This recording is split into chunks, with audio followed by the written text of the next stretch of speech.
com ele, a gente coloca a trilha sonora, a gente muda nosso telão, porque vamos para o nosso tabuleiro eleitoral. E hoje é aquele jogo de briga. É isso. E a briga não jogo jogado, disputado. É briga dentro dos partidos, porque tem muita desunião por aí. Tem muita desunião por aí. O que está acontecendo, Pedro Duran? Na mesma legenda, não tem consenso com relação ao nome do candidato? Sim, a gente trouxe aqui alguns exemplos de partidos que tiveram treta dentro de casa para poder definir quem seria o candidato a disputar as eleições de 2024. Isso aconteceu em algumas cidades, em partidos diferentes, e a gente vai mostrar agora aqui no tabuleiro eleitoral. Vamos começar estreando então a nossa nova tela, que é a tela de duelo aqui, para mostrar o deputado Nicolete e a Catarina Guerra, que disputam dentro do União Brasil a indicação para a prefeitura ou a candidatura à prefeitura de Boa Vista.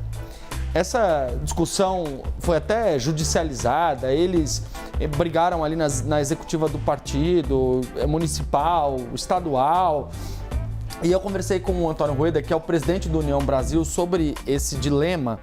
E ele me disse que é possível que isso seja debatido amanhã, para ter uma definição final. Até porque, Carol, sexta-feira vence o prazo de registro das candidaturas. E sabe o que aconteceu no registro da candidatura lá em Boa Vista do União Brasil? Vamos colocar na tela, Leandro, para a gente poder mostrar. Olha aí, a gente pode até tirar a tarja um pouquinho. Tem 2 registros da mesma coligação, são os 2 últimos nomezinhos ali, a Catarina Guerra e o Nicolete, o que é obviamente vedado pela Justiça Eleitoral. Não tem como você ter 2 candidatos do mesmo partido disputando um contra o outro, né? Então, essa candidatura dupla foi registrada lá em Boa Vista e os 2 estão tentando a indicação do partido que deve decidir amanhã como é que fica a situação da Catarina Guerra e do Nicolete. Tem favorito? É igual eu pergunto pro Noris, tem favorito em jogo de futebol, tem favorito nesse jogo eleitoral aqui? Do ponto de vista do nosso tabuleiro eleitoral, sim. Vamos ver como é que ficam os peões em Boa Vista, pra gente mostrar quem aparece nele? A Catarina, que tá nas pesquisas. Catarina Guerra foi colocada nas pesquisas, ela está com 15%, só aparece logo depois do Arthur, que é o atual prefeito, que tem 36%, ele que é do MDB, e ela seria, segundo as pesquisas, o nome mais competitivo para poder disputar contra ele. Mas o Nicolete também discorda disso, ele acha que ele é um nome mais viável. Você tem 3 candidatos ali com menos de 10% que aparecem numa terceira ordem ali, num terceiro pelotão, mas essa disputa está bem polarizada aqui em Boa Vista, então muito provavelmente o nome que sair dessa decisão do União Brasil vai ser aquele que vai rivalizar com o atual prefeito Arthur Henrique lá de Boa Vista. Essa desunião não é só em Boa Vista? Não. Onde mais temos essa rixa dentro do partido? O União Brasil também quebrou aqui em São Paulo. Vamos ver o duelo do União Brasil em São Paulo, para a gente mostrar quem são os 2 nomes que estão duelando ou estavam duelando. Kim Kataguiri, que é deputado federal, e o Milton Leite, que é o presidente municipal da Câmara, né? O presidente da Câmara Municipal de São Paulo. Quem levou a melhor nesse duelo foi o Milton Leite. Por quê? O União Brasil decidiu apoiar o atual prefeito Ricardo Nunes à reeleição e o Kim Kataguiri desistiu, ou segundo ele, foi desistido da eleição em São Paulo. Que era esse o ponto que eu ia trazer, né, Pedro? Quando o Kim Kataguiri ele desiste de disputar a prefeitura da capital paulista, ele já joga a responsabilidade pro partido. Ou seja, não é que eu desisti da candidatura, o partido é que desistiu. E aí é bom lembrar o contexto, Carol, porque o Kim Kataguiri é do MBL, Movimento Brasil Livre, que é um movimento que era apartidário, mas ele teve que ser acomodado em algum lugar, em algum partido. E o União Brasil, inclusive com a ajuda do Milton Leite, acomodou esses integrantes, esses militantes do MBL para dentro de casa. E, obviamente, com a fusão do DEM com o PSL, você tem a criação do União Brasil e aí você tem, efetivamente, esse grupo ainda mais divergente das decisões da cúpula do União Brasil lá dentro do partido. Mas não é só no União Brasil que a gente teve disputa aqui em São Paulo. Teve disputa no PRTB de Pablo Marçal, que ele conseguiu sair candidato, mas ainda é questionado judicialmente, e no PSDB. esse rachou de vez. Não, na convenção do Datena estávamos aqui no sábado, eu e Pedro Duran. E aí não é que tem desentendimento, tem confusão, tem empurra-empurra. Porta na cara, cadeirada. Confusão pública. É isso, empurra-empurra. Vamos ver o duelo do PSDB em São Paulo? Quem são os protagonistas dessa briga? E aqui a gente tem duas figuras de campos opostos. Fernando Alfredo, que é um militante histórico do PSDB, já está há muitos anos no partido, foi da Juventude Partidária, amigo do Bruno Covas. E o José Luiz da Atena, que acabou de chegar no PSDB, chegou agora, esse ano.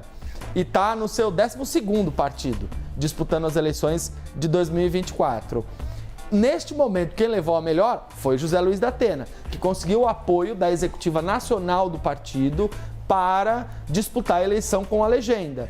Por outro lado, o Fernando Alfredo reuniu um grupo de pessoas que são tucanos com Ricardo Nunes, ou pró-Ricardo Nunes, ou apoiando o Ricardo Nunes, que continua dentro do partido, não foram expulsos e que estão fazendo claramente campanha para o opositor do José Luiz da Atena, a pessoa com quem ele inclusive rivaliza, principalmente nos debates, por exemplo. A gente vai para os peões para colocar. Vamos rodar então São Paulo para a gente ver como é que está a situação. Colocar o Datena nesse tabuleiro eleitoral. Muito embora o Fernando Alfredo tenha perdido para o Datena disputando o PSDB, no tabuleiro eleitoral, o candidato apoiado por ele, o prefeito Ricardo Nunes, está na frente, com 24%. Você tem o Guilherme Boulos em segundo lugar com 22% e o Datena no segundo pelotão empatado com o Pablo Marçal com 13%. Lembrando que a gente tem duas candidaturas que não decolaram, a da Tabata Amaral, que tem 7%, e da Marina Helena do Novo com 3%. Essas são as principais candidaturas. Em São Paulo, a gente falou da briga no União Brasil, que é um partido de direita, no PSDB, que é um partido de centro, centro-direita, centro-esquerda, a depender do cardápio do dia, mas na esquerda também teve confusão. Então vamos lá para Fortaleza. Por lá também o clima não está dos melhores. E esse é o duelo. Luiziane Lins, que foi prefeita de Fortaleza, com o Evandro Leitão, que foi o escolhido pelo presidente Lula para ser o candidato na capital do Ceará. A Luiziane, ela, muito embora seja uma militante histórica do PT, deputada federal, tem uma longa história, uma longa jornada no partido, ao longo do tempo, as decisões tomadas pela cúpula do PT acabaram deixando ela na pior, acabaram excluindo a Luiziane de disputas como essa de Fortaleza. Nesse caso especificamente, o Evandro Leitão levou a melhor, foi escolhido pelo Lula como o candidato do PT lá em Fortaleza e ele tem uma vantagem nessa disputa que é, muito embora o atual prefeito seja do PDT, o Evandro Leitão tem o apoio do Lula e tem o apoio do governador do estado, né, que é o Eumano. Então, isso pode ajudar a fazer com que ele se destaque nessa disputa. Vamos rodar o tabuleiro de Fortaleza para ver como é que ficam, então, as peças por lá? E aqui você tem o capitão Wagner do União Brasil na frente, com 26%. Esse é aquele tabuleiro que tem 3 bolsonaristas, tá, Carol? Pra gente poder explicar. Você tem o André, que é do PL, esse que tem o apoio formal do Bolsonaro com 22%, o Sarto, que é o atual prefeito, com 19%, e o Evandro Leitão aparece aqui também com 18%. A Luiziane nem aparece no nosso tabuleiro. Não, porque o Evandro Leitão já foi oficializado, ele que aparece nas pesquisas, então ele tá aqui com bastante dificuldade também de chegar ali na ponta. E pra gente encerrar, também falamos do duelo petista, vamos falar do duelo bolsonarista, porque em Balneário Camboriú, onde Jair Renan, o 05 filho de Bolsonaro, deve ser candidato a vereador, você também tem uma disputa que foi o Carlos Humberto contra o Peter Grando, que foi o escolhido por Jair Bolsonaro para poder disputar essa eleição. Então, aqui a gente tem 2 integrantes do PL que acabou se dividindo. Os 2 brigaram pelo apoio do Bolsonaro e, com a ajuda do atual prefeito, Peter Grando acabou levando. A gente não tem o tabuleiro de Balneário Camboriú, as peças, porque é uma cidade com menos de 200 mil eleitores. Então, nessas cidades a gente não tem o índice CNN. O tabuleiro é feito a partir do índice, que é um agregador de pesquisas, portanto, junta os dados, compila e faz um cálculo inteligente do cenário eleitoral nas principais cidades brasileiras. Já ansiosa para sexta-feira, porque também é dia de tabuleiro eleitoral. Segundas, quartas e sextas com